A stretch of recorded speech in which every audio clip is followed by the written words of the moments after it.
सभी दोस्तों का SSCRI पे स्वागत है।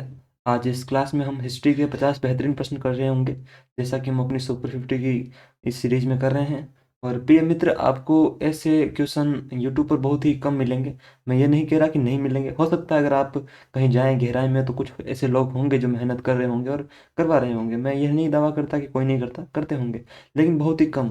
और ये कंटेंट आपको यहाँ मिल रहा है तो मैं आपको यही कहूँगा कि एक बार आपको क्लास पूरी देखनी है, अगर आपके पास समय हो तो। और समय नहीं हो तो फिर बाद में रोने के लिए समय निकालना पड़ेगा।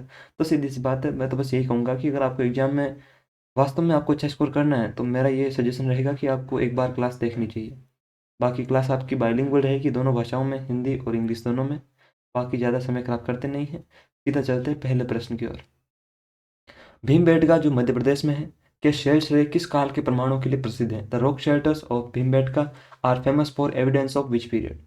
अब शैलाश्रय का क्या मतलब है? लोग जो गुफाओं के अंदर रहते थे, आपको पता है, तो वहाँ क्या है कि लोगों ने बैठे बैठे कहा कि यार क्या करें, कुछ मन सा नहीं लग रहा, क्या क्या किया जाए। तो लोग क्या कि जो मजनू भाई है ना वैसे थे, उन्होंने वहाँ पे बैठे बैठे चित्रकारी कर दी है ना, क्या मुजस्सिमा बना दिया।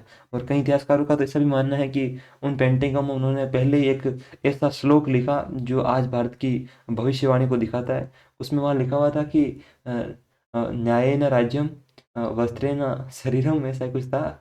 न्यायेन राज्यम और लवणेन भोज्यम, कि लवण के बिना भोजन जो है वो व्यर्थ है, और न्याय के बिना राज्य व्यर्थ है। वैसे ही वस्त्रों के बिना जो शरीर है, अंग है, वो व्यर्थ है। तो ऐसा कुछ नहीं था, बस मैं आपको ये बताना चाहता हूँ कि जो लोग वहाँ बैठे थे, तो वो क्या है कि बड़े कलाकार लोग थे, तो उन्होंने बैठे बैठे अंदर बहुत अच्छे अच्छे चित्र बना दिए, ठीक है। तो ये पूछ रहा कि वो किस टाइम पीरियड का है। तो ये क्या है कि आपके तीनों टाइम पीरियड का, आपका जो पत्थर युग था ना, या पाषाण युग बोलते हैं जैसे स्टोन एज, उसमें जो आपके तीन आपको बताया कि पार्ट में डिवाइड किया गया है, पूरा पाषाण, मध्य पाषाण और नवपाषाण। पेलियोलिथिक, मेजोलिथिक और न्योलिथिक, जो आपको बताया कि टाइम के हिसाब से अलग अलग, जैसे जैसे आदमी का एवोल्यूशन हुआ उसके हिसाब से बांटे गए हैं।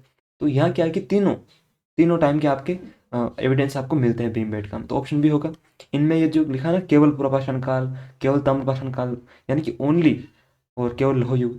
तो देखो, ओनली जहाँ आ जाए वहाँ आपको, मैं पहले भी बता चुका हूँ कि आपको वहाँ 100% श्योर होना पड़ता है ना कि हाँ ये सही होगा, वरना आप कैसे बता सकते हो। तो ऐसे मामलों में जहाँ आपको नहीं पता हो, आपको केवल वालों को एलिमिनेट करना चाहिए, जहाँ आपको इनके बारे में कोई जानकारी ना हो।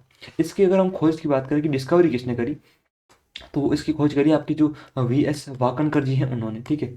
विष्णु श्रीधर वाकनकर, उन्होंने इसकी खोज करी थी 1957 में। 1957 में उन्होंने इसकी खोज करी, ध्यान रखना।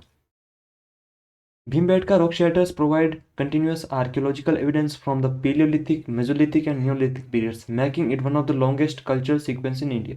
मतलब यहाँ क्या है कि तीनों एज के आपको देखने को मिलते हैं प्रमाण। मतलब यहाँ जो आपकी लंबी सांस्कृतिक श्रृंखला वाला स्थल बनता है, क्यों? क्योंकि इसमें पुरापाषाण के भी हैं, मध्यपाषाण का भी है और नवपाषाण के भी है। मतलब लोग अलग अलग जमाने में भी, अलग अलग टाइम पीरियड में भी यहाँ रहते गए। कुछ बीच में भले ही कुछ सामान टूट गया हो, लेकिन फिर भी लोग यहाँ आते रहे, रहते रहे। ठीक है, जैसे आपका मान के चलो दिल्ली है, तो दिल्ली में क्या है कि दिल्ली सल्तनत के समय भी लोग रहते थे, आज भी लोग रहते हैं। आपको पता है कि भविष्य में कुछ अनहोनी हो जाए, ठीक है। AQI वैसे भी दिल्ली का ऐसा ही चल रहा है कि अभी कुछ भी हो सकता है, और कचरे के भी ढेर हैं। और जो वहाँ के महामहिम हैं उनका कहना है कि ए कचरे, ए तुझे यहाँ से जाना पड़ेगा बेटा। कचरा भी कहता होगा कि क्या, कैसी भेकी भेकी बातें करते हो। तो भले ही कुछ हो जाए दिल्ली को भी, लेकिन हो सकता है भविष्य में लोग यहाँ और आकर रहें। तो ये क्या एक श्रृंखला स्थापित होती है कि यहाँ काफ़ी बड़े टाइम पीरियड के लोग भी रहते हैं। यहाँ 700 से अधिक शैलाश्रय पाए गए हैं, जिनमें से 500 से अधिक में प्रागैतिहासिक भित्ति चित्र हैं। More than 700 rock shelters have been identified with over 500 containing prehistoric cave paintings. तो यहाँ क्या है कि 700 से ज़्यादा मतलब ऐसी आपकी गुफाएं हैं जहाँ लोग अंदर रहते थे, ठीक है। रॉक शेल्टर जो पत्थरों के आप, ये आप कह सकते हो जिनके अंदर लोग रहते थे सुरक्षित, जिनमें से 500 से अधिक में प्रागैतिहासिक भित्ति चित्र हैं, प्री हिस्टोरिक, जिन्हें हम डिकोड नहीं कर पाए कि वहाँ ऐसा मतलब क्या लिखा गया था, वो हम आज तक डिकोड नहीं कर पाए, उसे बोलते प्रागैतिहासिक पीरियड, ठीक है। तो वहाँ के आपको यहाँ 500 से अधिक ऐसे हैं जिनके अंदर चित्र बनाए गए हैं अलग अलग। चित्रों में शिकार, पशु, नृत्य करते मानव और दैनिक जीवन दर्शाया गया है। The paintings depict hunting scenes, animals, dancing figures and daily life. तो इन सारी चीज़ों को वहाँ पे दर्शाया गया है, ठीक है। ये पेंटिंग ये डेपिक्ट करती है हंटिंग सीन, एनिमल, और ये आपका नृत्य करते हैं मानव, ठीक है, दैनिक जीवन, हु भाई मजा आ गया शिकार करते हुए। मान के चलो कि आज के लोग कुछ लिखें, ठीक है, हम जैसे अभी हमारा चल रहा है, ठीक है। हो सकता है कि कुछ ऐसा एक उल्कापिंड वगैरह आ जाए, और सुपरमैन एक ऊपर से भविष्यवाणी हो कि न्याय न राज्यम, मतलब जो भी हो, और पूरी दुनिया का विनाश हो जाए कैसे भी करके। फिर यहाँ मान लो कि फिर से 5,000 साल बाद, 10,000 साल बाद जीवन वापस से उत्पन्न हो, और लोग जो है अलग प्रकार से, आपको पता है कि उनका एवोल्यूशन होता है, और उन्हें पता नहीं कि पहले की भाषा क्या है। अभी हमने जो लिख रखा है यहाँ पे, अभी जो हमारे चित्र हैं, लोगों के समझ में नहीं आएंगे, तो उनके लिए क्या है, वो एक तरीके से वो सोर्स है उनके लिए, ठीक है। मान लो कि आज की रात, ठीक है, तमन्ना भाटिया का किसी ने, कोई फैन है, उसने जाके कहीं ऐसा गुफा में तमन्ना भाटिया का वो बना दिया, नाचती हुई का चित्र, और वहाँ लिख दिया आज की रात। तो उनके लिए क्या है, उनके लिए वो एक नृत्य करते मानव है, ठीक है, डांसिंग फिगर है, तो वो उनके लिए आर्कियोलॉजिकल एविडेंस बन जाएंगे। तो उस जमाने में लोग ऐसे थोड़ी थे कि उन्होंने कहा अरे नाचते हुए चित्र भी तो बनाने हैं, ताकि भविष्य वाले लोग जो हैं वो हमें आर्कियोलॉजी सर्वे के तौर पे देख सकें। ऐसा नहीं होता है, हर व्यक्ति प्रेजेंट में जीता है, उसे नहीं पता कि कब वो इतिहास बन जाता है। आज आप जीते हैं, तो आप जब इतिहास को पढ़ते हैं तो आपको लगता है कि अरे इतिहास तो हमारे लिए बना था, नहीं, वो लोग जी रहे थे, उन्हें कोई इतिहास नहीं था। आप भी किसी के लिए इतिहास बनेंगे भविष्य में, तो आपको भी वर्तमान में जीना है। बाकी ज्ञान यही समाप्त करते हैं class. UNESCO declared Bhimbetka a world heritage site इन 2003। भीमबेटका को 2003 में यूनेस्को की जो वर्ल्ड हेरिटेज साइट है वो डिक्लेयर किया गया था। सिंधु घाटी सभ्यता का कौन सा स्थल अपने विशाल जलाशय के लिए जाना जाता है? Which site of the Indus valley civilisation is known for its giant water reservoir? मतलब यहाँ क्या है कि पानी मतलब बहुत ही अद्भुत तरीके से संरक्षण किया गया था। आपको वाटर कंजर्वेशन के बहुत ही शानदार यहाँ पे साक्ष्य देखने को मिलते हैं। तो वो था आपका धोलावीरा, गुजरात में, ठीक है। धोलावीरा, यहाँ आपको बहुत शानदार बड़े बड़े जलाशय आपको देखने को मिलते हैं। इसकी खोज किसने करी थी? तो आपकी 1967 और 68 के टाइम जेपी जोशी जी ने इसकी खोज करी थी, यहाँ पे खुदाई भी करी थी, ठीक, जेपी जोशी जी ने। Tholavira is famous for its massive water reservoirs and it's the most advanced water management system of the Indus Valley civilization। पूरी सिंधु घाटी सभ्यता में जो सबसे बेहतरीन जो आपका जल प्रबंधन प्रणाली है, वो आपकी यहाँ की है, धोलावीरा की। जलाशयों का निर्माण पत्थर की चिनाई और वर्षा जल संचयन तरीकों से किया गया था। ये आपको उतना इंपॉर्टेंट नहीं है, आपको ध्यान रखना, बट ये ध्यान रखना कि जो रेन वाटर है उसके बेहतरीन तरीके से, मतलब उसे करने के लिए, उसका संरक्षण करने के लिए, रेन वाटर हार्वेस्टिंग के लिए बहुत शानदार टेक्निक, आपकी जो टेक्निक्स यहाँ पे यूज़ की गई थी। यह नगर 3 भागों में विभाजित था। तो ये भी आपका एक अपवाद बन जाता है। कैसे? कि आप देखोगे ना कि एक कॉमन फीचर रहता है, जो आपकी इंडस वैली सिविलाइजेशन की जो साइट रहती हैं, जो आपकी सिंधु घाटी सभ्यता के जो स्थल रहते हैं, उनमें कॉमन फीचर है कि वो 2 भागों में बटे होते हैं, 2 पार्ट में। एक आपका दुर्ग हो गया, सिटाडेल, और एक आपका टाउन हो गया, ठीक है, मतलब निचला लोअर टाउन, जब निचला नगर बोलते हैं वो। लेकिन ये आपका एक ऐसा ऐसी साइट है ये, जो 3 भागों में विभाजित थी, ठीक है। The city was divided into 3 parts, Citadel, middle town and lower town. ध्यान रखना, 3 भागों में, दुर्ग, मध्यनगर और निचला नगर। मोहनजोदड़ो में आपका महान स्नानागार के लिए प्रसिद्ध है, न कि जलाशयों के लिए। आपको एग्जाम में ट्रैप किया जा सकता है, ऐसे ध्यान रखना, ठीक है। तो मोहनजोदड़ो जो है ग्रेट बाथ के लिए फेमस है। Dholavira is located in the Rann of Kutch, Gujarat. Dholavira जो आपको पता है गुजरात के कच्छ के रण में स्थित है। और ये जो आपका धोलावीरा है, ये 3 भागों में है। और एक ऐसा स्थल भी है आपको पता है जिसमें ये आपका जो सिटाडेल है वो नहीं है। एक ऐसा स्थल आपको बताना है जिसमें ये नहीं है। कहाँ पे नहीं है? तो वो आपका है चन्हुदड़ो में। चन्हुदड़ो में आपको ये दुर्ग देखने को नहीं मिलता है, ध्यान रखना। सांची स्तूप का निर्माण किस मौर्य सम्राट ने करवाया था? Which Mauryan emperor built the Sanchi stupa? तो ये आपको बताया कि मध्य प्रदेश में, उज्जैन के पास, एमपी में। पूछ रहा है कि इसका निर्माण किसने करवाया। स्तूप आपको बताया कि जो बुद्धिस्ट लोग आपको बताया कि बनाते हैं, खासतौर से जो तथागत बुद्ध के अवशेष थे उनके ऊपर, तो वो बनवाया था आपका जो सांची का स्तूप है, अशोका ने। ध्यान रखना। इनके टाइम पीरियड की बात करें तो चंद्रगुप्त मौर्य आपको बताया कि 321 बीसी से लेकर, कहीं आपको 22 भी मिलेगा, यहाँ से लेके 298 इन्होंने आपका रूल किया। बाकी यहाँ से फिर आपको बताया कि बिंदुसार, ये आपको बताया इसके बाद 273 तक करेंगे, 298 से। और फिर अशोक, ये आपको बताया कब से कब तक करते हैं, तो 273 बीसी में आपको बताया किंग बनते हैं। लेकिन इनका जो राज्याभिषेक है, इनका जो आपको बताया कि जो इन्हें मतलब ऑफिशियली किंग डिक्लेयर करते हैं, वो आपका 269 बीसी में है। फिर यहाँ से लेके 232 बीसी तक ये आपका मतलब राज करते हैं, फिर इनकी डेथ हो जाती है। दशरथ बाद में बने थे आपके। बिंदुसार जो है, इन्हें आपको बताया कि अमित्रोचर्स भी बोलते हैं, अमित्र घात भी बोलते हैं, ध्यान रखना, ठीक है। अमित्र घात भी इन्हें बोलते हैं, शत्रुओं का विनाश करने वाला। बाकी जैन ग्रंथों में और पुराणों में इन्हें भद्रसार और सिंहसेन भी कहा जाता है। ये भी आपके लिए इंपॉर्टेंट फैक्ट बनता है। सांची का महान स्तूप मूल रूप से 3वीं शताब्दी ईसा पूर्व में सम्राट अशोक द्वारा बनवाया गया था, ठीक है। और it was build to ensure the relics of lord Buddha, जो आपके भगवान बुद्ध के अवशेष हैं उनको सुरक्षित रखने के लिए बनाया गया था। तोरण प्रवेश द्वार बाद में सुंग काल में जोड़े गए। द गेटवेज, ध्यान रखना, स्तूप में क्या है कि जो आपके अंदर के जो प्रवेश करने वाले होते हैं ना, जो द्वार होते हैं, गेटवेज, तो उन्हें तोरण बोलते हैं। Were added later during the Shunga period, बाद में शुंगों ने ये जोड़े, ऐसा कहते हैं। एलोरा का प्रसिद्ध कैलाश मंदिर किस राष्ट्रकूट शासक ने बनवाया था? Which Rashtrakuta ruler built the famous Kailash temple at Ellora? Maharashtra में आपको ये देखने को मिलेगा, ठीक है, इमेज में। बहुत ही शानदार, एक ही चट्टान से काट के बनाया गया, अद्भुत। तो ये किसने बनाया था, ये पूछ रहा है आपका। दंतित दुर्ग जो है आपको पता है, आपको बताना चाहिए, जो आपकी राष्ट्रकूट डायनेस्टी है ना, उसका फाउंडर है। जो आपकी राष्ट्रकूट डायनेस्टी है उसका फाउंडर है दंतित दुर्ग, राष्ट्रकूटों का, है ना, ये आपको पता होना चाहिए। कृष्ण प्रथम जो है, उन्होंने ये आपका कैलाश मंदिर एलोरा वाला बनाया, ध्यान रखना। और एलोरा की जो साइट है, आपको बताया कि यूनेस्को में ऐड हुई थी 1983 में, 1983 से। और ये जो आपका कैलाश टेम्पल है, आपको बताया कि ये एलोरा का पार्ट है, तो उसी के थ्रू ये भी आपका 1983 में आपका यूनेस्को में ऐड हुआ था, ध्यान रखना, यूनेस्को साइट, ठीक है, यूनेस्को साइट। और ये जो है आपका, जो आपकी गुफा नंबर 16 है, उसमें आपको देखने को मिलता है, the Kailash temple cave 16 at Ellora was built by Rashtrakuta ruler Krishna first in the 8th century C. इसे एक ही चट्टान को ऊपर से नीचे काट कर बनाया गया था। It was curved out of a single rock using the top down excavation method. बहुत ही शानदार ये आपका मंदिर है, कभी देखना। मतलब ऐसे तो मैंने भी नहीं देखा, बट आपके पास मोबाइल है तो उस पर देख लेना। Temple is dedicated to lord Shiva and represent mount Kailash. ये मंदिर भगवान शिव को समर्पित है, जैसा कि नाम में बताया कि कैलाश। और हिंदू माइथोलॉजी, आप हिंदू जो आपके कुछ भी कह ले, हिस्ट्री, आप जो भी अलग अलग लोगों के अलग अलग बिलीफ है, तो जो हिंदू ग्रंथ हैं उनमें बताया गया है कि जो भगवान शिव हैं उनका जो रहने का स्थान है वो कैलाश पर्वत है, तो ये उसी का प्रतीक है। अमोघवर्ष जो है आपका एक जैन धर्म का संरक्षक था, ठीक है। Amoghavarsha was a Jain pattern, not builder of Kailash temple, ध्यान रखना। तंजावुर स्थित बृहदेश्वर मंदिर का निर्माण किस चोल शासक ने करवाया था? Which Chola ruler built the Brihadeeswara temple in Thanjavur? तो वो बनवाया था आपके जो राज चोल प्रथम है, उन्होंने। वहीं आपके जो राजेंद्र प्रथम है, वो आपको पता है कि इन्हें क्या बोलते हैं, गंगईकोंड चोलपुरम। ये इन्होंने मंदिर भी बनाया था, और ये इनकी उपाधि भी है, गंगईकोंड चोलपुरम, ध्यान रखना। ये भी आपके दो बहुत ही शानदार रूलर हुए हैं, राज और आपके जो राजेंद्र प्रथम है, ये ध्यान रखना, गंगईकोंड चोलपुरम। ये भी आपका इंपॉर्टेंट बनता है, चोलपुरम। ठीक है, विजयालय जो है आपको बताया कि फाउंडर है चोला डायनेस्टी के, ये भी आपको ध्यान रखना। संस्थापक जो है आपके चोल वंश के, वो विजयालय है। कुलोतुंग बहुत ही शानदार आपके शासक हुए। The Brihadeeswara temple was built by Rajaraja Chola first in 1010 CE. 1010 में राजराज चोल प्रथम ने ये आपका बनाया तंजावुर में। इसे राज राजेश्वरम भी कहा जाता है, also known as Rajarajeshwaram, and is dedicated to lord Shiva. ये भगवान शिव को समर्पित है बृहदेश्वर मंदिर, ध्यान रखना। मंदिर का विमान 66 मीटर ऊंचा है, जो भारत के सबसे ऊंचे विमानों में से एक है।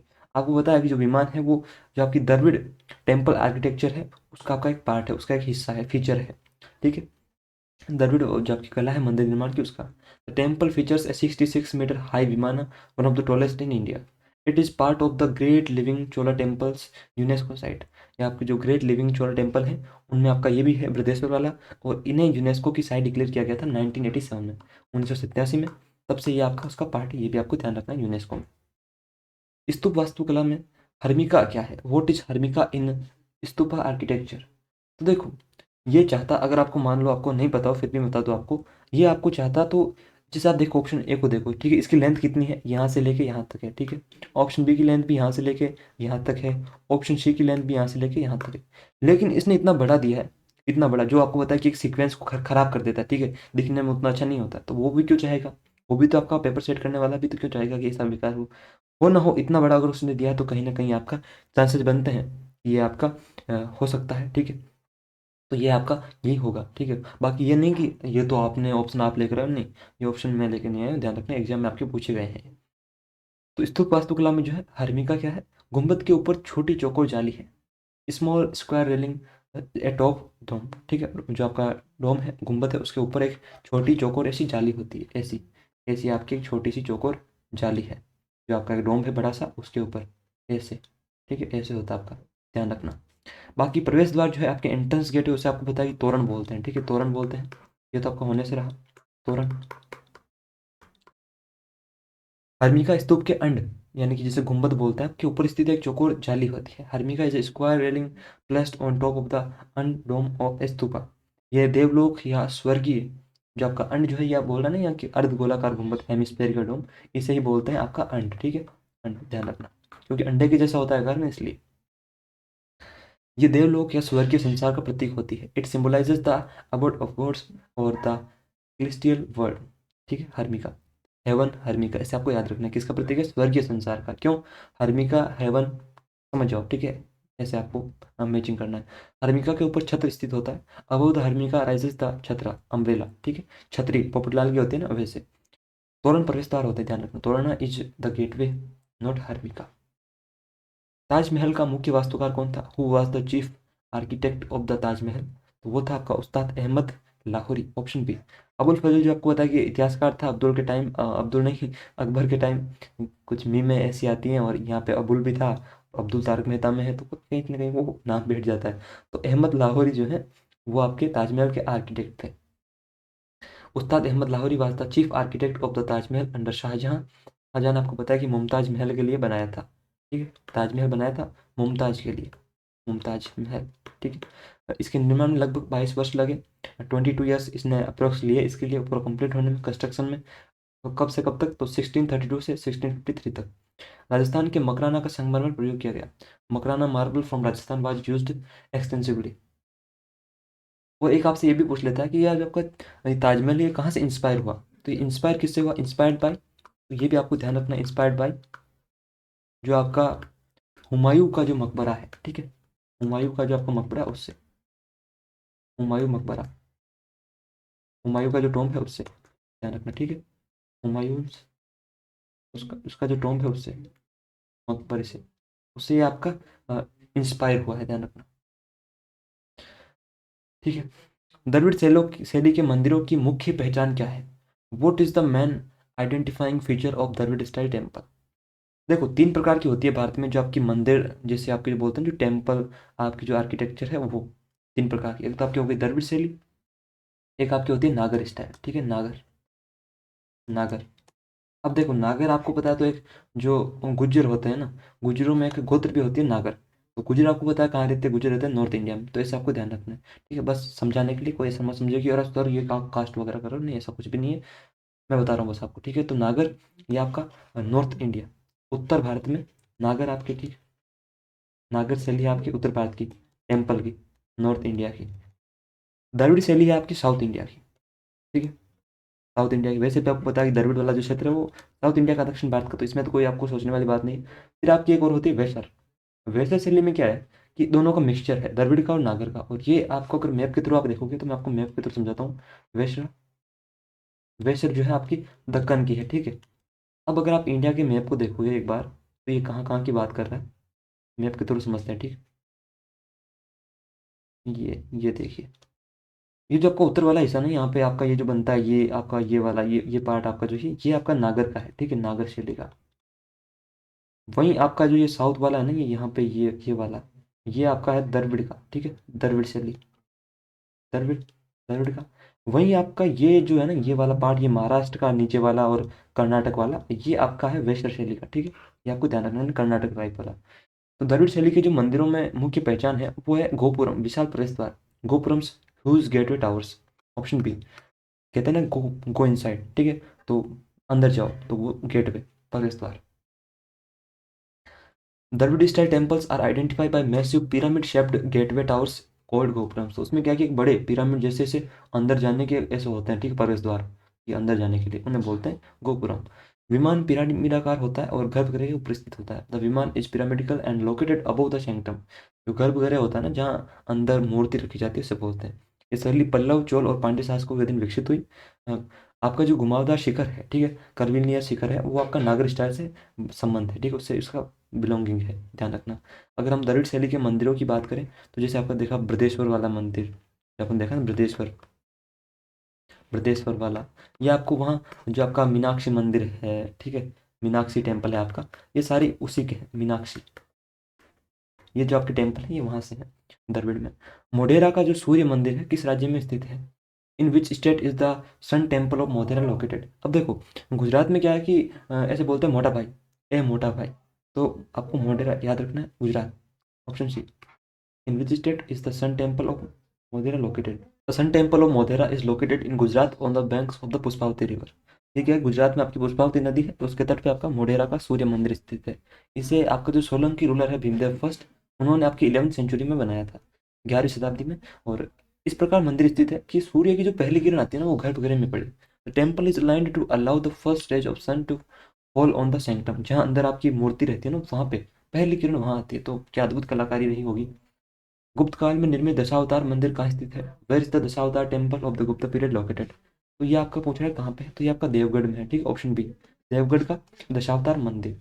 एक आपसे पूछ सकता है भीतर गांव का मंदिर। ठीक है, भीतर गांव का मंदिर भी आपसे अक्सर पूछ लेता है, ये कहाँ पे? तो ये भी आपको ध्यान रखना है, भीतर गांव का जो आपका टेम्पल है ये भी आपका यूपी में ही है। ठीक है, ये भी आपका उत्तर प्रदेश में है, UP.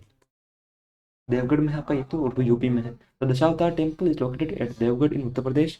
It is one of the earliest temples with a shikhara in Gupta architecture. जो शिखर है ना, वो शिखर के साथ ये गुप्त का वास्तुकला का सबसे जो प्रारंभिक मंदिर है उनमें से एक है। अभी ये आपका जो भीतरगांव वाला है, ये जो सबसे पुराने मंदिरों में एक है, ध्यान रखना, जिसमें पूरा अभी बचा हुआ सबसे प्राचीन में नाम आता है उसका। Dedicated to lord Vishnu depicting his 10 inclination. आपको बताया कि विष्णु के, भगवान विष्णु के 10 अवतार माने गए हैं, तो उन्हीं का ही इसे दर्शाता है ये दशावतार मंदिर देवगढ़ में। धमेक स्तूप कहाँ स्थित है? Where is the Dhamek stupa located? तो आपको बताया कि जहाँ बुद्ध को मतलब ज्ञान की प्राप्ति हुई, ठीक है, बोध गया में। फिर उन्होंने पहला उपदेश कहाँ दिया?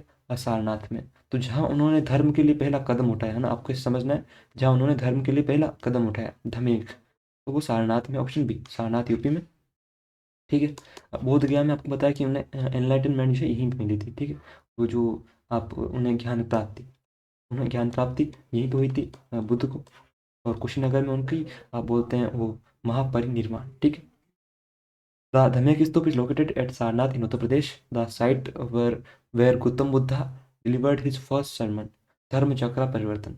आपको पता है कि सारनाथ में जब बुद्ध ने पहला उपदेश दिया था तो उसे धर्म चक्र परिवर्तन बोलते हैं, कि पूरा धर्म का पहिया ही फेर दिया, पूरा धर्म की स्थापना ही अलग कर दी।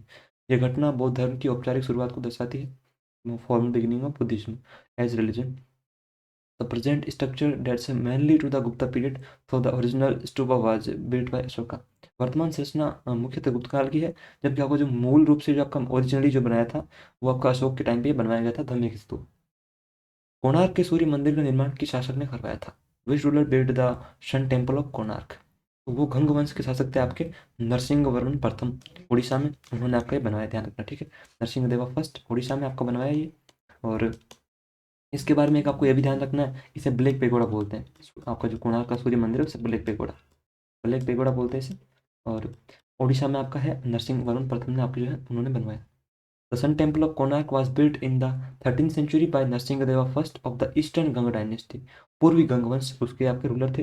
The temple is designed as a colossal chariot of the sun god Surya with 24 stone wheels and 7 horses. ये आपका प्रश्न काफ़ी बार यहाँ से बना है। इसमें जो है 24 आपके जो पत्थर के पहिए और 7 घोड़े हैं, ध्यान रखना। ये मंदिर सूर्य देव के विशाल रथ के रूप में निर्मित है, और 24 पत्थर के पहिए और 7 घोड़े। ये जो आपके 24 पत्थर के पहिए हैं ना, अब 24 पत्थर के पहिए हैं तो जोड़ी में कितने हो गए? 12 पैर हो गए, आपकी 12 जोड़ी हो गए। हर एक पहिया जो है आपका, ये 1 घंटे को, दिन में 24 घंटे होते हैं तो हर एक पहिया 1 घंटे को दर्शाता है। प्रत्येक पहिया समय मापने के लिए सूर्य घड़ी यानी कि आपकी जो संडियल है उसका कार्य करता है। नागर और द्रविड़ शैलाशियों के मिश्रण को क्या कहा जाता है? What is the mixture of Nagara and Dravida style code? तो मैं आपको पहले ही बता चुका हूँ, इसे वेस्टर शैली बोलते हैं, ऑप्शन ए, वेस्टर स्टाइल। ये आपके इन दोनों का मिक्सचर है। ये शैली मुख्यतः दक्कन क्षेत्र में विकसित हुई। The style developed mainly in the Deccan region. और बादामी के चालुक्य और होयसल शासक वेस्टर शैली के प्रमुख संरक्षक थे। Chalukya of Badami and Hoysalas were major patrons of western architecture, उन्होंने इसे संरक्षण दिया। गांधार शैली, मथुरा शैली, आपको बताया कि ये बुद्ध की जो मूर्ति है उससे रिलेटेड ज़्यादातर। Gandhara style is related to Buddhist sculpture, not temple architecture. ये मंदिर वास्तुकला से नहीं है। अभी आपकी गांधार वाली और मथुरा वाली से भर भर के प्रश्न पूछे गए हैं। ये मैंने एंशियंट हिस्ट्री के वन शॉट में काफ़ी बेहतरीन तरीके से करवाया है। पत्तडकल और हेलेबिदु के जो मंदिर हैं, ध्यान रखना, ये जो हेलेबिदु वाले जो टेम्पल है ना, ये वैसा शैली के आपके मेजर एग्जाम्पल हैं, तो यहाँ से अक्सर आपका प्रश्न पूछ लेता है। खजुराहो के मंदिर किस राजवंश द्वारा बनवाए गए थे? The Khajuraho temples were built by which dynasty? तो आपको बताया कि चंदेल शासकों ने बनवाए थे। खजुराहो के मंदिर हैं मध्य प्रदेश में, एमपी में। ठीक है, खजुराहो के मंदिरों का निर्माण 950 से 1050 ईस्वी के बीच चंदेल वंश द्वारा किया गया था, चंदेल डायनेस्टी द्वारा। This temples are famous for their intricate sculptures depicting religious themes and human emotion. क्योंकि यहाँ पे आपको पता है कि जो मानवीय भावनाएं हैं उन्हें दिखाया गया है। अब आदमी के अंदर आपको पता है कि कितनी काम वासना होती है, तो वो आदमी स्वीकार नहीं करना चाहता। सिंपल सी बात है, आदमी क्या है कि आदमी स्वभाव से दोगला होता है, आप ऐसा बोल सकते हो। अब आपने देखा होगा कई बार जो ये बोलते हैं ना कि हमारी संस्कृति ऐसी है, संस्कृति के खिलाफ कैसे बोल दिया। तो भारत में इतनी वीडियोस कौन देखता है, इतनी ये कहानियाँ स्टोरीज कौन पढ़ता है? ये लोग पढ़ते हैं जो बाहर धर्म ध्वजा लेके से नाटक करते हैं ना कि अरे इसने तो हमारी संस्कृति के खिलाफ बोल दिया, अरे ऐसे तो ऐसा कर दो, ऐसे तो ये करो वो करो। तो आज के लोग क्या है, आज के क्या, उस ज़माने में भी लोग थे, लेकिन उस ज़माने में कुछ ज़्यादा थोड़े ऐसे लोग थे जो बहुत ही ज़्यादा बुद्धिमान थे। ठीक है, तो उन्होंने इसने प्रदर्शित किया कि यहाँ ऐसा आपका मानवीय स्वभाव है, तो इससे आप पहले इससे उठिए, फिर मंदिर के भीतर प्रवेश कीजिए। भगवान ने कुछ चीज़ें दी हैं, तो सिंपल सी बात है, कुछ उनका योगदान रहा होगा, और समय आने पर उनसे ऊपर भी उठना होता है। ठीक है, लेकिन यहाँ क्या है, यहाँ अरे यह तो पाप है, अरे यह तो पाप है। अब पाप पाप ऐसा बना दिया पाप कि अब व्यक्ति, जाहिर सी बात है व्यक्ति करेगा तो सही ऐसी चीज़ें, क्योंकि करने से तो व्यक्ति बच नहीं सकता, क्योंकि इतना उसमें सामर्थ्य भी है नहीं। लेकिन जब वो ऐसी चीज़ों के पास जाएगा करने को, तो उसके मन में पहले बैठा दिया, अरे ये तो इसके द्वार उसके द्वार, ये तो पाप है, ये क्या कर रहे हो। तो फिर वो इतना भुगतेगा, इतना उसे गिल्ट फील होगी कि व्यक्ति का पतन हो जाता है। इनमें आपके तथाकथित जो ये आपके महात्मा बने फिरते हैं, इनका बहुत बड़ा योगदान है। तो वहाँ के लोग उस ज़माने में बहुत एडवांस थे। कहीं तो अभी ऐसे बोलेंगे कि ज़्यादा ज्ञान मत दे। अब अलग अलग लोग, अलग अलग विचार हैं भाई। अधिकांश मंदिर शिव और विष्णु जैसे हिंदू देवताओं को समर्पित हैं। साथ ही कुछ आपके जो जैन टेम्पल है वो भी हैं यहाँ पे। नालंदा विश्वविद्यालय की स्थापना किस गुप्त शासक ने की थी? विच गुप्त ruler founded the Nalanda university? तो वो कुमार गुप्त प्रथम ने आपका इसे बनवाया था। Option C. इसे विनाश किसने किया? इसे डिस्ट्रॉय आप जिसे बोलते हैं, वो एक मूर्ख था। आप जिसे बोल सकते हैं कि एक, अभी वो कहते हैं ना कि फैमिली फैमिली देखती है, वरना ऐसे ऐसे शब्द बोलूँ मैं इसको, तो डिस्ट्रॉय जो आपका है वो था बख्तियार खिलजी। ठीक है, बख्तियार, उसने किया था, बख्तियार खिलजी ने आपका इसे विनाश किया इसका। उसके पीछे कहानी है जो मैंने बता रखी है पहले की क्लासेज में। Nalanda university was founded by Kumar Gupta first of the Gupta dynasty in Bihar during the first 5th century CE। जबकि 5वीं शताब्दी ईस्वी की बात है, बिहार में इसकी स्थापना हुई थी। नालंदा विश्व का पहला आवासीय अंतर्राष्ट्रीय विश्वविद्यालय था, जहाँ चीन, कोरिया, तिब्बत और दक्षिण पूर्व एशिया से छात्र आते थे। Nalanda was the world's first residential international university, यानी यहाँ लोग रहकर अध्ययन कर सकते थे। चाइना, कोरिया, तिब्बत, सांस सबसे यहाँ लोग आते थे। Chinese traveller Hiuen Tsang studied and taught at Nalanda. उसने यहाँ पे पढ़ाई भी करी हैंसांग ने, और पढ़ाया भी। ठीक है, हैंसांग को मैं फिर बता दूँ, आपने उसने कौन सी बुक लिखी, इसकी बुक कौन सी है, आपको ये बताना है। सी यू की, ये आपकी लिखी हैंसांग ने। ठीक है, सी यू की। हर्ष के टाइम आया था आपको पता है, और हैंसांग का टाइम ही बता दूं मैं आपको यहाँ पे, तो 630 से 644 AD तक ये आपका इंडिया में इसने ट्रेवल किया, हैंसांग ने। भारत में सबसे पहले सोने के सिक्के गोल्ड कॉइन किसने जारी किए? मतलब who were the first rulers to issue gold coins in India? Maurya, Indo Greek, Kushan या गुप्त? तो वो थे इंडो ग्रीक। ठीक है, ऑप्शन बी। जिनमें आपको मेनांडर जैसे नाम आपको देखने को मिलते हैं। मेनांडर प्रमुख इनका एक इंडो ग्रीक का आपका नेता था, जिसे आप मिलिंद भी बोलते हैं। ठीक है, मिलिंद। इंडिया के जो आपके ग्रंथ हैं उनमें मिलिंद नाम देखने को मिलता है। और मिलिंद पन्हो एक पुस्तक भी है, जो नागसेन बौद्ध भिक्षु और इनके बीच प्रश्न है, मिलिंद के प्रश्न, मिलिंद पन्हो। इंडो ग्रीक ने सबसे पहले जो हिंद यवन शासक थे, उन्होंने गोल्ड कॉइन इंट्रोड्यूस कराए, जारी जारी की। ठीक है, their coins show strong Hellenistic influence with Greek inscription. इस पे यूनानी लिपि और हेलेनिस्टिक प्रभाव स्पष्ट दिखाई देता है सिक्कों पर। बाद में आपको पता है कुषाणों ने और गुप्तों ने काफ़ी आपके स्वर्ण मुद्रा जारी की है।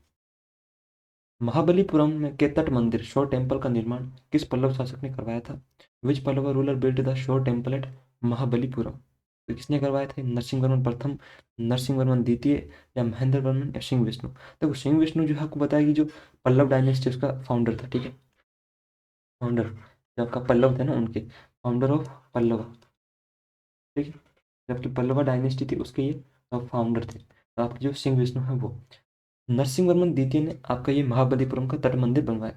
ठीक है, जिसे राजसिम्हा भी बोलते हैं, राजसिंह। ये दक्षिण भारत के सबसे प्रारंभिक पत्थर से बने रचनात्मक मंदिरों में से एक है। It is one of the earliest stone structural temple in south India. यह महाबलीपुरम के जो यूनेस्को के विश्व धरोहर स्थल हैं उनका ये हिस्सा है। ठीक है, UNESCO world heritage site at Mahabalipuram उसका ये आपका पार्ट है, ध्यान रखना।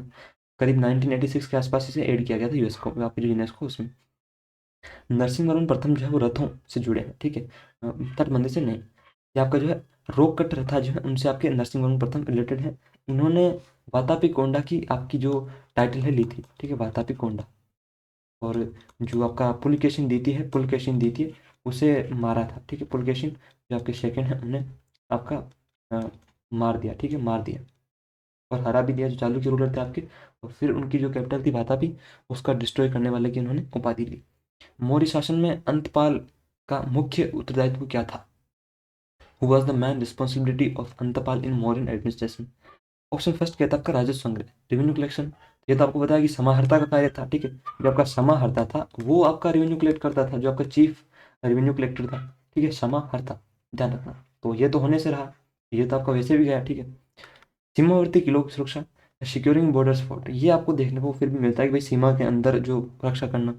नगर प्रशासन के लिए आपको पता है कि अलग अलग समितियां थी, तो ये भी आपका रहने से रहा। सिटी एडमिनिस्ट्रेशन के लिए, सिटी एडमिनिस्ट्रेशन के लिए आपको पता है कि अलग अलग कमिटीज थी, तो वो भी नहीं है। शाही खजाना, आपका जो रॉयल ट्रेजरी है, इसका जो आपका चीफ था वो आपको पता है कि सन्निधाता था, ठीक है। सन्निधाता जो है वो संभालता था आपका विकेट सन्नी, ठीक है, सन्निधाता, ध्यान रखना, ये आपका संभालता था सन्निधाता। तो बचा कौन सा आपका? ऑप्शन बी, सीमावर्ती किलों की सुरक्षा, सिक्योरिंग बॉर्डर फोर्ट्स, यह उसका कार्य था।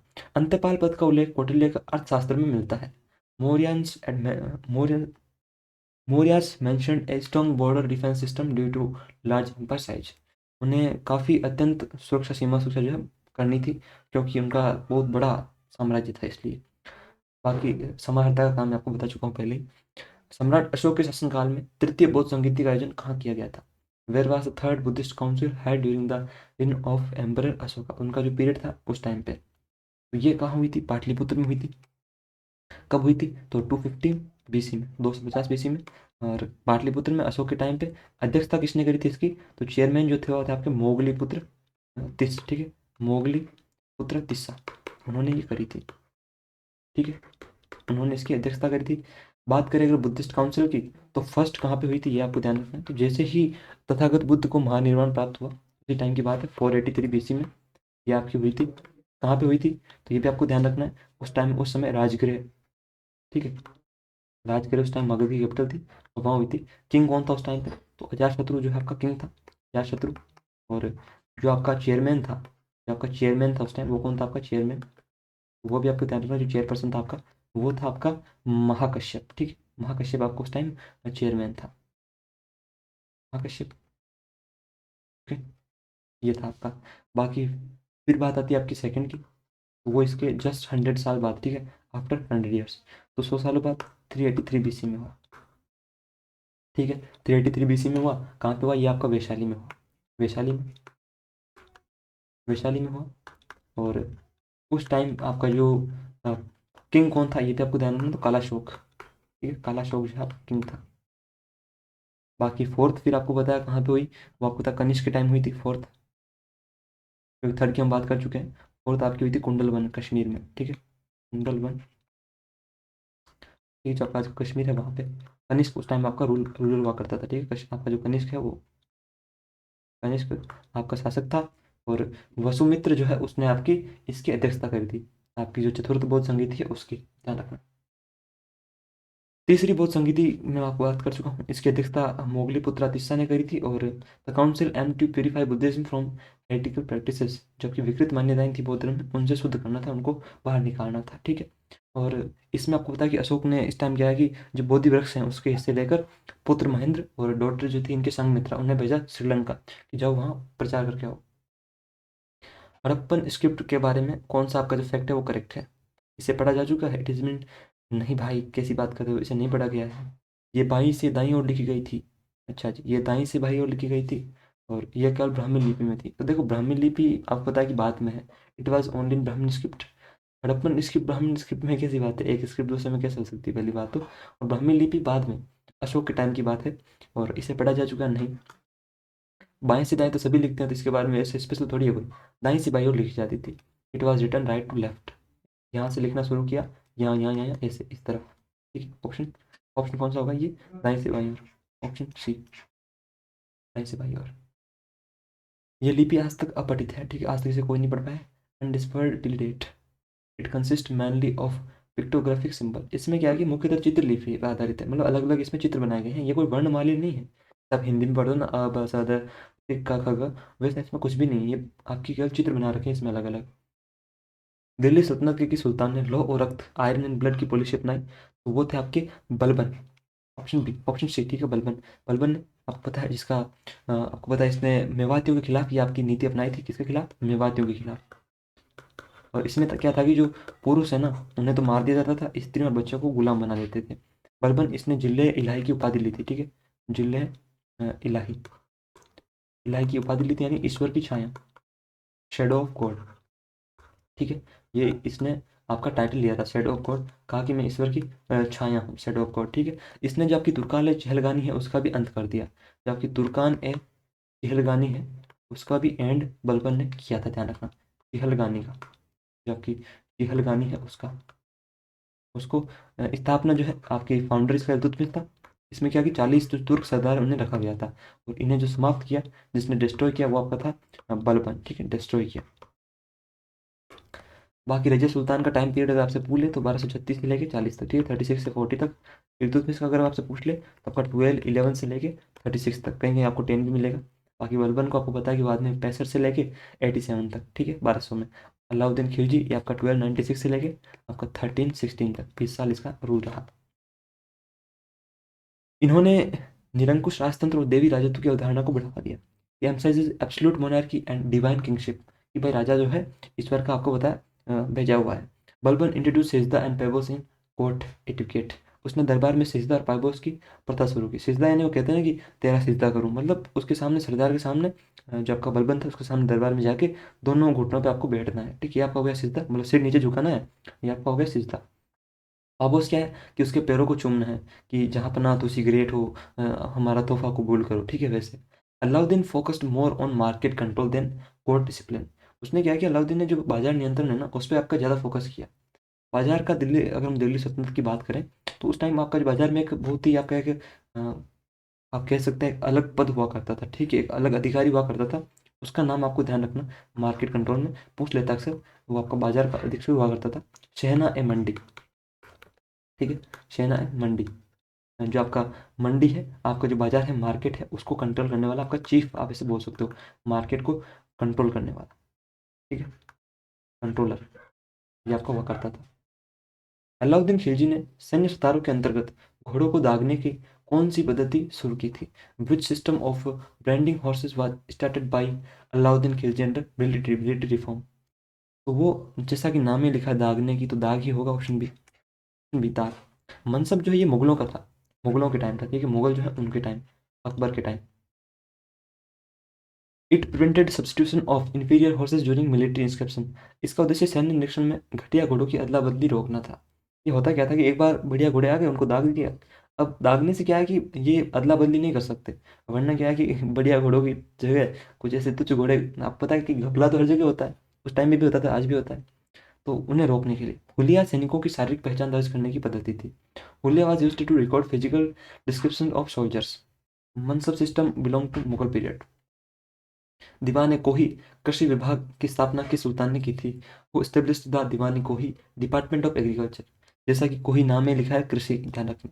एमबीटी ने, मोहम्मद बिन तुगलक ने, ये इसने आपका करा था, ठीक है, दीवान कोही। इसका अगर हम टाइम पीरियड की बात करें मोहम्मद बिन तुगलक की, तो आपका ये करीब करीब 1325 से लेके आपका 1351 तक इसका आपका रूल रहता है। इसकी कुछ योजनाएं हैं जिनको लेके हमेशा विवादित रहा, क्योंकि ये कहते हैं कि जो दिल्ली सल्तनत है और मध्यकालीन भारत है उसका सबसे पढ़ा हुआ व्यक्ति था, पढ़ा लिखा, तो इसकी काफ़ी योजनाएं विफल रही।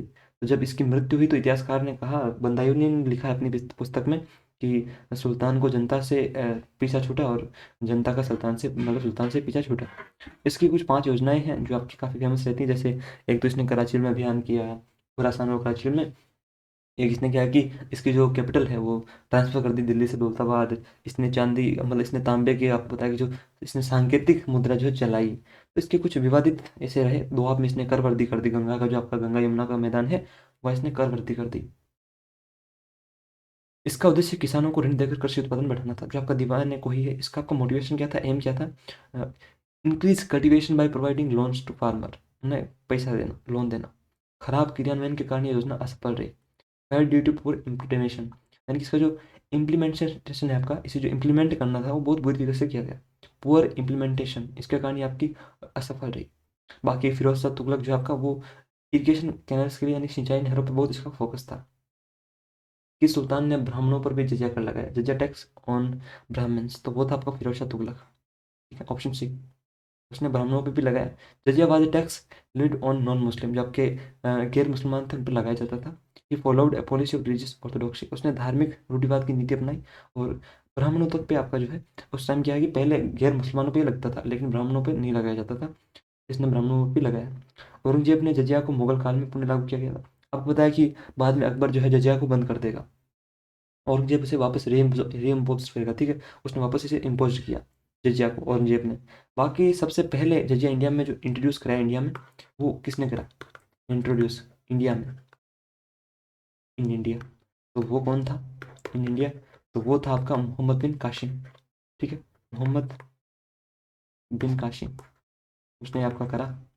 और कब की बात है ये, तो आपको बताया कि 712 की बात है, 712 की बात है एडी की, 712 एडी की आपकी बात है। उस टाइम आपको पता है कि दाहिर के खिलाफ युद्ध भी हुआ था, राजा दाहिर सेन जो है आपके राजा बहुत ही बहादुरी से लड़े थे, उनके खिलाफ आपका ये युद्ध भी हुआ था, रावर का युद्ध। ठीक है, रावर का युद्ध, ठीक है, बैटल ऑफ रावर, ध्यान रखना। और इसमें जो है मोहम्मद बिन कासिम जीत गया था कैसे भी करके, छल वगैरह से, ऐसे में, ध्यान रखना।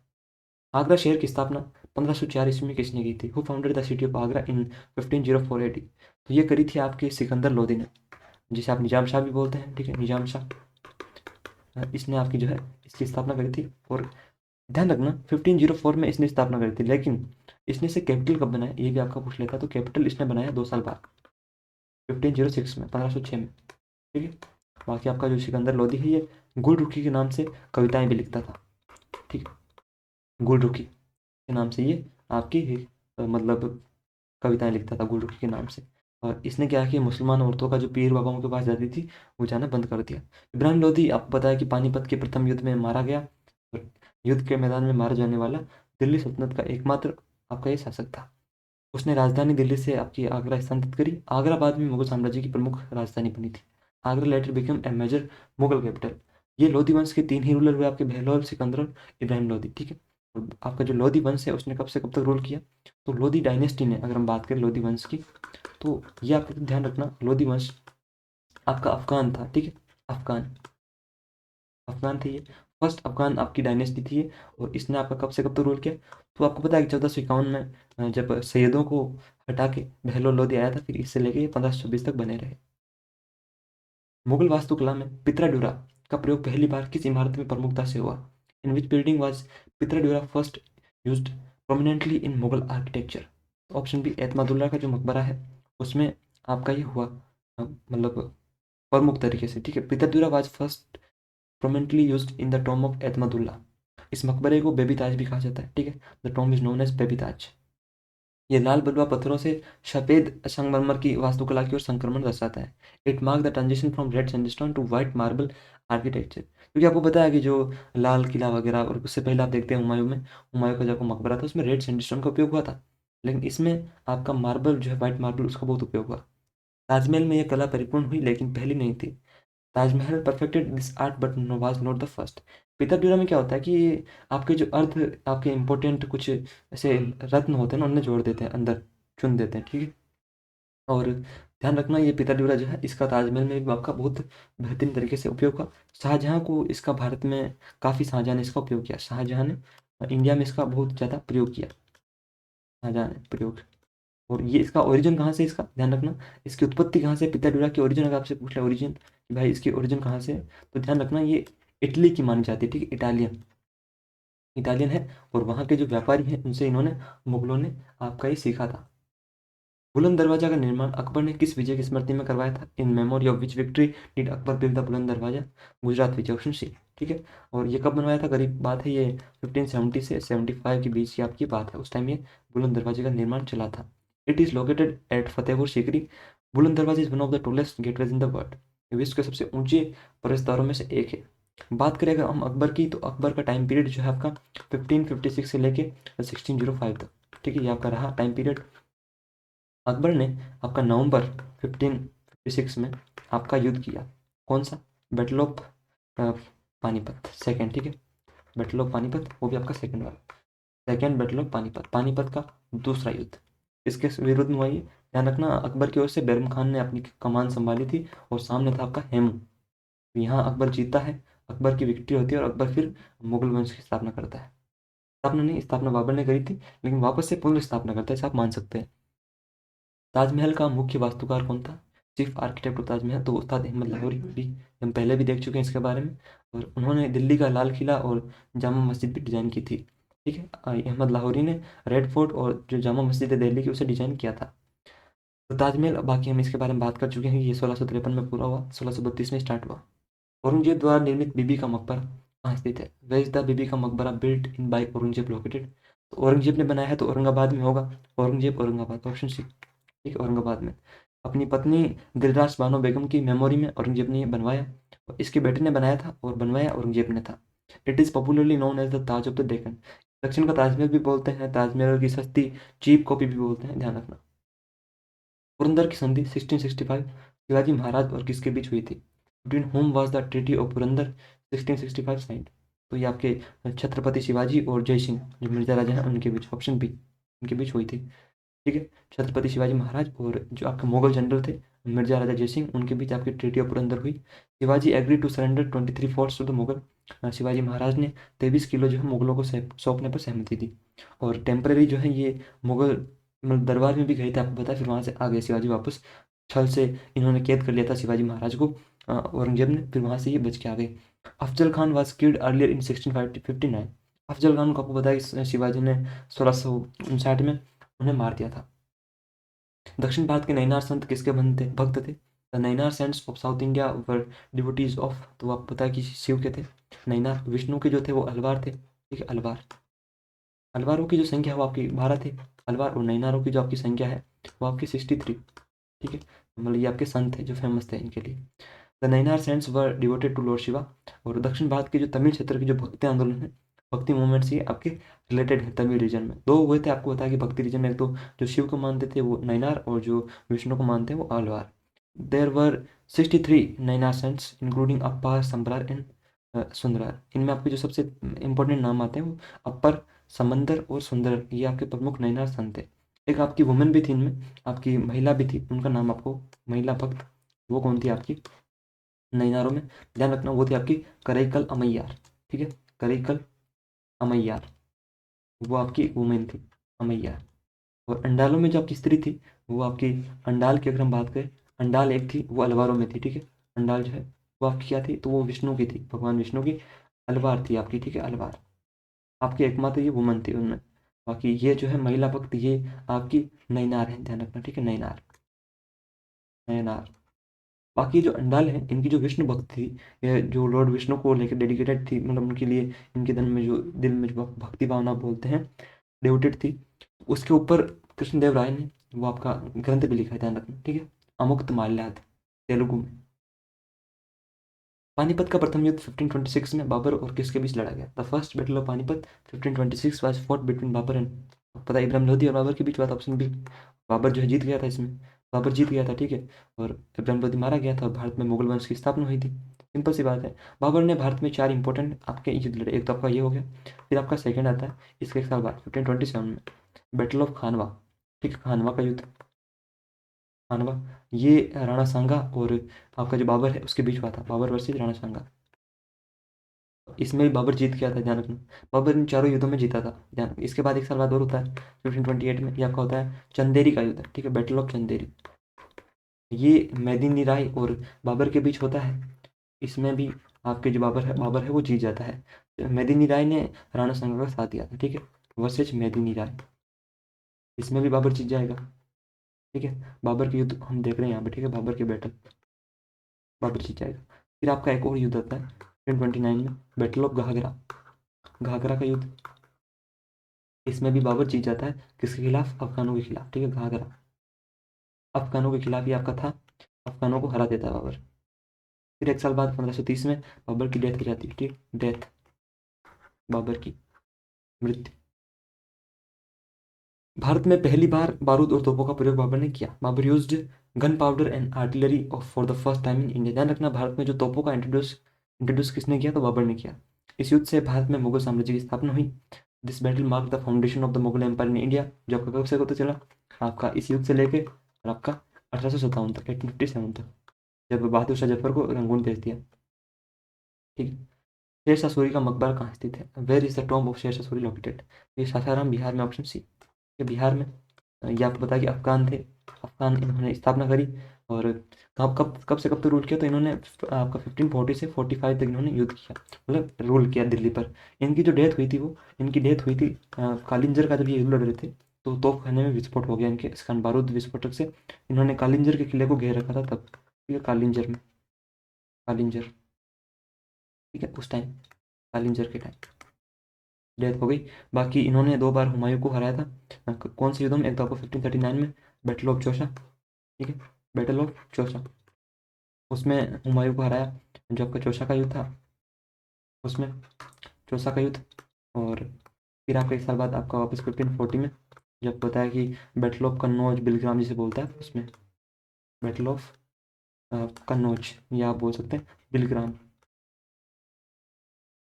कन्नौज का युद्ध जिसे बोलते थे कन्नौज।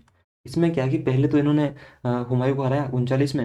फिर आपको बताया कि अ, उस टाइम उन्होंने पूरा दिल्ली पूरी कंट्रोल नहीं की, लेकिन जब 40 में आपके 1 साल बाद हुमायूं हारा तो हुमायूं फिर भाग गया और इन्होंने फिर भगा दिया और कब्जा कर लिया। जो जीटी रोड है, जिस सड़क आजम बोलते थे पहले, जो ग्रैंड ट्रंक रोड, उसका निर्माण इन्होंने करवाया था। ठीक है, GT road, grand trunk road. ठीक है।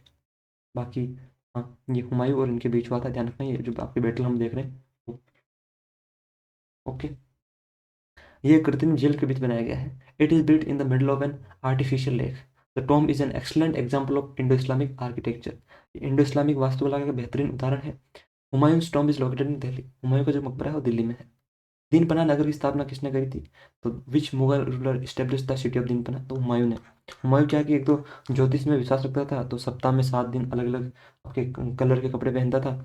और ये जो है दीनपना नगर भी बनाया और दीनपना पुस्तकालय भी बनाया, जहाँ ये सीढ़ियों से गिर के फिर मर भी गया था, नशे में धुत रहता था इसलिए। Dinpanah means refuge of the faithful, धर्म के अनुयायियों की शरण। हुमायूं की मृत्यु दीनपना की पुस्तकालयों की सीढ़ियों से गिरने से हुई थी, आपकी 1556 में। ठीक है। Humayun died after falling from the library stairs of Dinpanah.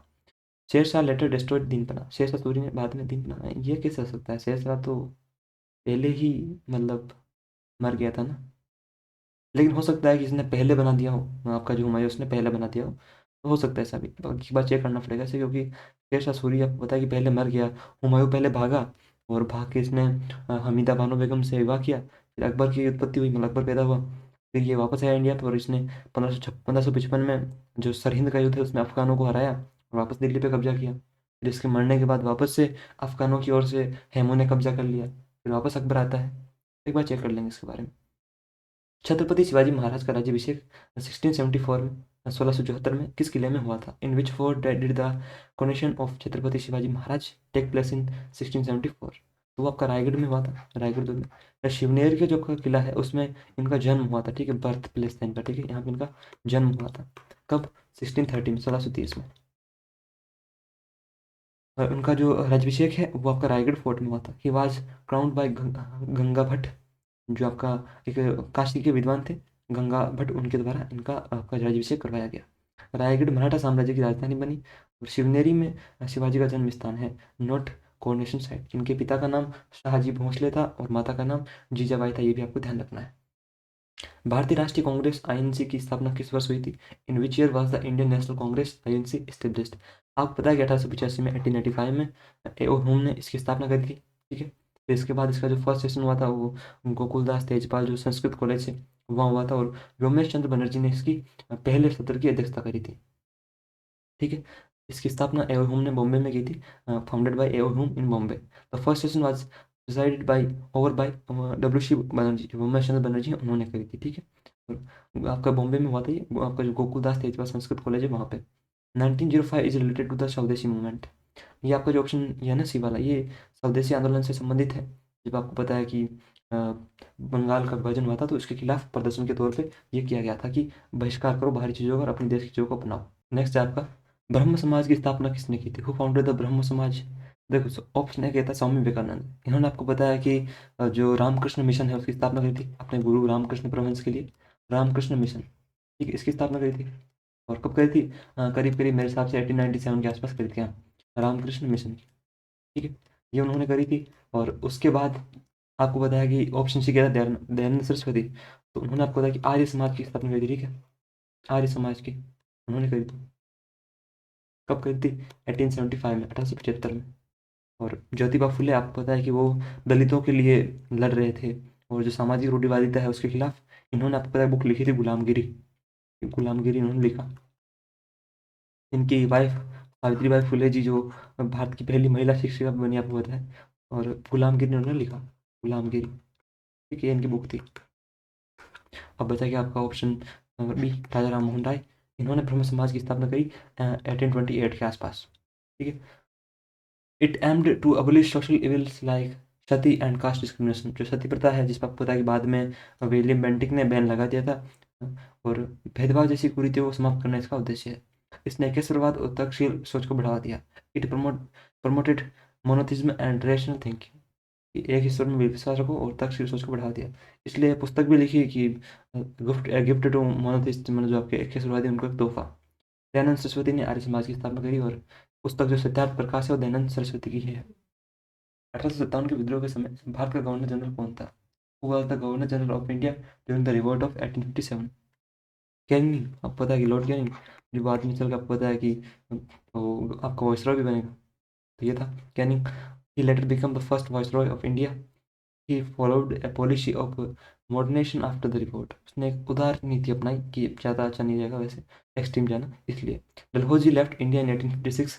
1856 में डलहौजी ने भारत छोड़ दिया था, और रेलवे में काफ़ी योगदान इनका रहा भारत में।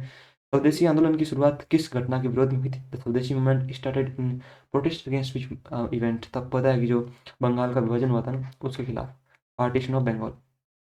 कब हुआ था स्वदेशी मूवमेंट? तो 1905 में। जलियांवाला बाग हत्याकांड आपको पता है कि 13 अप्रैल 1919 की बात है, ठीक है। 13 अप्रैल 1999, ये तो उस समय की बात है, तो ये तो पहले कैसे हो गया? साइमन कमीशन भी आपको पता है कि 1927-28 की बात है, ठीक है, 27-28 की बात, 1927-28 की। रूलेट एक्ट भी आपको पता है कि 1919 के आसपास का है। काला कानून। तो बचा कौन सा? ऑप्शन बी, बंगाल का विभाजन। Partition was implemented by Lord Curzon. जो कर्जन है उसने बंगाल को दो भागों में विभाजित कर दिया। आंदोलन में स्वदेशी वस्तुओं का प्रयोग, जैसा कि नाम में बताया कि स्वदेशी आंदोलन promoted indigenous goods and boycott of foreign product. जो विदेशी वस्तुएं हैं उनका बहिष्कार किया। साइमन कमीशन का जो आपका प्रोटेस्ट है वो 1928 में हुआ था उसके खिलाफ। महात्मा गांधी ने दांडी मार्च की शुरुआत किस कानून के विरोध में की थी? Mahatma Gandhi started the Dandi march in protest against. आपको पता है कि उन्होंने दांडी में जाके नमक बना के वो कानून तोड़ा था, तो नमक कानून, option B, salt law. The Dandi march the march began on 12 March 1930 from Sabarmati Ashram and ended at Dandi on 6 April 1930, ठीक है। 12 मार्च 1930 को साबरमती आश्रम से शुरू हुआ, और 6 अप्रैल 1930 को बापू ने दांडी में नमक बना के अंग्रेजों को डंडा दे दिया, ठीक। नमक कानून तोड़ने से सविनय अवज्ञा आंदोलन की औपचारिक शुरुआत हुई। Breaking the short law mark the formal beginning of the civil disobedience movement, जो बाद में आपको बताया कि गांधी इरविन समझौते के तहत समाप्त होगा। Indigo law is associated with Champaran Satyagraha. नील कानून जो है चंपारण सत्याग्रह 1917 से संबंधित है, जहाँ बापू बिहार गए थे चंपारण। नील जो की खेती है उसमें जो श्रमिकों का जो शोषण है किसानों का, उसके खिलाफ। सत्यार्थ प्रकाश पुस्तक के लेखक कौन थे? Who was the author of the book Satyarth Prakash? Swami Dayanand Saraswati, option option B. Ishwarchandra Vidyasagar आपको पता है कि विधवा पुनर्विवाह के लिए यानी बेसेंट होम रूल के लिए। राजा राम मोहन राय आपको पता है कि एक तो क्या नाम है, मीरातुल अखबार, ठीक है, मीरातुल अखबार इनका था, ध्यान रखना, मीरातुल अखबार, ये इनका लिखा हुआ अखबार, मतलब जो प्रकाशित होता था, ठीक है। एक और था, अभी मैं नाम बोल रहा हूँ उसका, ऑप्शन बी, स्वामी दयानंद सरस्वती। सिद्धार्थ प्रकाश के लेखक आर्य समाज के संस्थापक स्वामी दयानंद सरस्वती थे। द बुक एम्फसाइजेस वैदिक purity, monotheism and social reforms, कि भाई एक ईश्वर में विश्वास रखो। मूर्ति पूजा का इन्होंने विरोध किया था। It strongly opposed idol worship and caste wide discrimination, जातिगत भेदभाव का विरोध किया था, ठीक है। और इनका एक नारा भी था, स्लोगन, वो क्या था, अक्सर पूछ लेता है। इनका जो स्लोगन था वो था वेदों की ओर लौटो, ठीक है, वेदों की ओर लौटो, ये इनका नारा, ध्यान रखना, ठीक है। इनकी जो डेथ हुई थी वो कहाँ हुई थी, ये भी आपको ध्यान रखना है। तो डेथ हुई थी अजमेर राजस्थान में, ठीक है, अजमेर में, अजमेर राजस्थान में। आगे चलते हैं। बंगाल में स्थायी बंदोबस्त, परमानेंट सेटलमेंट किसने लागू किया, ठीक है, who implemented the permanent settlement in Bengal. तो कॉर्नवालिस ने, ऑप्शन बी, जिसे आप क्या बोलते हैं, इस्तेमरारी भी तो बोलते हैं इसे, स्थायी बंदोबस्त को इस्तेमरारी, इस्तेमरारी बंदोबस्त, ठीक है। इसमें क्या था कि जैसा कि नाम में पता लग रहा है परमानेंट सेटलमेंट, इसने कहा कि हर वर्ष हम ऐसा नहीं देखेंगे कि हर वर्ष तुमसे अलग अलग टैक्स, भूमि का देखा किस हिसाब से, और फिर परमानेंट कर दिया कि भाई अब तुम्हें इतने सालों तक हमेशा इतना ही तुम्हें टैक्स देना पड़ेगा, जो आपका रेवेन्यू है वो देना पड़ेगा, ठीक है। इससे क्या है कि एक तो शोषण भी होता था क्या, क्योंकि कभी मान लो कि बहुत ही कम बारिश हुई है, खेती नहीं है, फिर भी ये कहते थे कि देखो परमानेंट सेटलमेंट है, तुम्हें तो देना पड़ेगा। तो ऐसे में फिर किसान आत्महत्या कर लेते थे। तो बहुत एक इसने सनसेट लॉ भी था, सूर्यास्त कानून। उसमें क्या था कि ये जो आपकी इस्तेमारी है ना, इस्तेमारी जो आपका व्यवस्था थी, इसमें जो आपके अंग्रेज हैं वो डायरेक्ट किसानों से नहीं लेते थे रिवेन्यू, जो जमींदार हैं वो किसानों से आपका रिवेन्यू कलेक्ट करके फिर अंग्रेजों को दे देते थे, ठीक है। इनके लिए कानून बना रखा था अंग्रेजों ने कि निश्चित तारीख होती थी, उसके सूर्य अस्त होने से पहले, सनसेट से पहले अगर वो उन तक रिवेन्यू नहीं पहुंचा पाए तो जमींदार की जो सारी संपत्ति थी, प्रॉपर्टी थी, उसकी नीलामी की जाती, नीलामी कर देते थे, ठीक है। बंगाल में आपका 1793 में इस्तेमारी जो आपका है परमानेंट सेटलमेंट ये लागू हुआ कॉर्नवालिस के through. It fixed land revenue permanently with जमींदार, जमींदार भूमि के मालिक बने लेकिन किसानों का अत्यधिक शोषण हुआ। Zamindars became owners of land but peasant were heavily exploited. Ryotwari system was introduced by Munro in Madras Bombay. Thomas Munro ने ये आपकी रैयतवाड़ी बंदोबस्त जो है 1500 बॉम्बे में लागू की। कब की बात है, करीब 1824 की बात, 1824 के आसपास की बात है। भारतीय पुनर्जागरण का जनक किसे कहा जाता है, who is considered the father of Indian renaissance, ठीक है। तो पुनर्जागरण उसका, रीनेसेंस का फादर किसे कहते हैं इंडिया में, तो राजा राम मोहन राय, ऑप्शन बी, ठीक है। रविंद्रनाथ टैगोर आपको पता है कि दो देशों के इन्होंने लिखे, राष्ट्रीय गान जन गण मन भारत का और अमर सोनार बांग्ला, बांग्लादेश का। इन्हें आपको पता है कि नोबेल भी मिला और फर्स्ट एशियन ये बने नोबेल लेने वाले, ठीक है। 1913 में इन्हें गीतांजलि के लिए नोबेल मिला। He worked for abolition of sati and promoted women education, Raja Ram Mohan Roy की बात हो रही है। He introduced western rational ideas into Indian society, पाश्चात्य जो विचार है तर्क संगत उन्हें भारतीय समाज में लेकर आए। स्वामी विवेकानंद आध्यात्मिक नेता थे। Swami Vivekananda was spiritual leader जिनके बचपन का नाम नरेंद्र था, जो कि मेरा भी है। नॉट इन सच फादर, जागरण के जनक नहीं थे। चोरी चोरा की घटना के बाद गांधी जी ने किस आंदोलन को वापस ले लिया, which movement was withdrawn by Gandhi ji after the Chauri Chaura incident, असहयोग आंदोलन, option B, non cooperation movement. फरवरी 1922 की बात है, फरवरी 1922 चोरी चोरा कांड हुआ और गांधी जी ने जो अपना नॉन कोऑपरेशन मूवमेंट उसे वापस ले लिया, विड्रॉ कर लिया। इस घटना में हिंसक भीड़ द्वारा पुलिस कर्मियों की हत्या की गई थी। The incident involved killing of policeman by a violent mob. हुआ क्या था कि जो क्रांतिकारी चल रहे थे आपके, जो सारे आंदोलनकारी हैं, तो पुलिस ने उन पे अत्याचार करना स्टार्ट कर दिया, लाठियाँ वगैरह मारना। तो फिर भीड़ ने कहा कि हम भी दिखाते तुम अपनी औकात, और फिर उन्हें जला दिया अंग्रेजों को। जब अंग्रेज भी थे और भारतीय जो पुलिसमैन थे उन्हें, Gandhi believed violence violated the principle of अहिंसा। गांधी जी के अनुसार हिंसा अहिंसा के सिद्धांत के विरुद्ध थी, इसलिए civil disobedience movement was withdrawn after Gandhi impact. Gandhi समझौते के बाद बापू ने कहा कि ठीक है मैं गोलमेज में आऊँगा, और बापू जो है सेकंड गोलमेज सम्मेलन में लंदन गए भी थे सरोजनी नायडू के साथ, जो अभी राजपूताना जहाज है उस पर। स्वराज मेरा जन्मसिद्ध अधिकार है और मैं इसे लेकर रहूंगा, ये नारा किसने दिया था, who give the slogan Swaraj is my birth right and I shall have it. Swaraj का अर्थ क्या है, यानी खुद का राज, मतलब मैं स्वतंत्र पैदा हुआ हूँ तो मैं अपना जो शासन है खुद करूंगा, सिंपल सी बात है। अंग्रेज कैसे करेंगे, ये मेरा खुद का बर्थ राइट है और मैं इसे लेकर रहूंगा। ये बाल गंगाधर तिलक ने दिया था, ठीक है, तिलक जी ने ये दिया था। Tilak was part of the extremist group of Congress. Tilak Congress के उग्रवादी दल के नेता थे, और इन्हें जो आपके अंग्रेज हैं उन्होंने भारतीय जो अशांति है उसका जनक भी कहा था, ठीक है। फादर ऑफ इंडियन अनरेस्ट, जो भारत में लोग आंदोलन के लिए प्रेरित थे उनके लिए तिलक को जिम्मेदार ठहराया था। He started newspapers Kesari in Maratha, उन्होंने केसरी और मराठा पत्र जो शुरू किए। केसरी जो आपका मराठी लैंग्वेज में था और मराठा जो है इंग्लिश में था। लाला लाजपत राय को पंजाब केसरी भी कहते हैं, ध्यान रखना। और इनकी जो डेथ है वो साइमन कमीशन का विद्रोह करने के टाइम इन्हें जो छाती पे लाठियां लगी थी उसके खिलाफ कारण हुआ था। बाकी तिलक जी जो है उन्होंने गणेश चतुर्थी को काफ़ी लोकप्रिय बनाया था, ऑप्शन। जलियांवाला बाग हत्याकांड के समय भारत का वायसरॉय कौन था, 1919 के टाइम की बात है। चेम्सफोर्ड था, पता है कि उस टाइम पे मॉन्टेग्यू चेम्सफोर्ड सुधार भी आए थे, तो उस टाइम की बात है।